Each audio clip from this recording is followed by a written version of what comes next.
ஒரு அரசியல் கட்சிங்கிறது வெறும் எம்பிக்களை மட்டும் கொண்டது இல்ல மட்டும் அரசியல் கட்சி. இது கிட்டத்தட்ட ஏராளமான எம்எல்ஏக்கள் இருக்கிறாங்க. பல எம்எல்ஏக்கள் எல்லாம் சேர்ந்துதான் இவங்களை தேர்ந்தெடுத்திருக்கிறாங்க. அதனால ஏராளமான தலைவர்கள் இருக்கிறாங்க. முதலமைச்சர் டெல்லியில கிட்டத்தட்ட 20 எம்எல்ஏக்கள் இருக்கிறாங்க. பஞ்சாப்ல கிட்டத்தட்ட 90க்கும் மேற்பட்ட எம்எல்ஏக்கள் இருக்கிறாங்க. குஜராத்ல 5க்கு ஆற்பட்ட சமீபத்தில் ஏற்பட்ட இடைத்தேர்தலில் கூட ஆம் ஆத்மி கட்சி வென்று இருக்கிறது. கோவால இருக்கிறாங்க. ஆகையினால உடைச்சிட்டு போய் நான் இன்னொரு கட்சி ஆரம்பிச்சுட்டாங்க.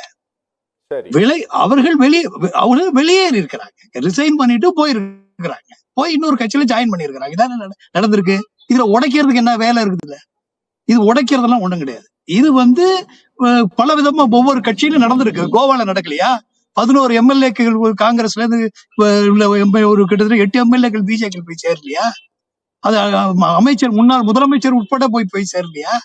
ஆக நிகழ்வுகள் எல்லாம் நடந்துகிட்டு தான் இருக்குது. இது அரசியல்ல இது ஒரு அசோக் மிட்டல்னு ஒருத்தர், அவர் வீட்டுக்கு 17ஆம் தேதி ரைடு போகுது. அப்புறம் வாஷிங் மிஷின் கட்சிக்கு போய் சேர வேண்டிய சூழ்நிலை உருவாக்கப்படுது. ஆக இது ஜனநாயகத்துக்கு எதிராக இந்த வேலைகளை தொடர்ந்து இவர்கள் செய்து கொண்டிருக்கிறார்கள். ஆக இது எப்படி உடைக்கிறதுன்னு பேச முடியும்? ஆக இது கட்சி நன்மை பெற்றிருக்கிறது.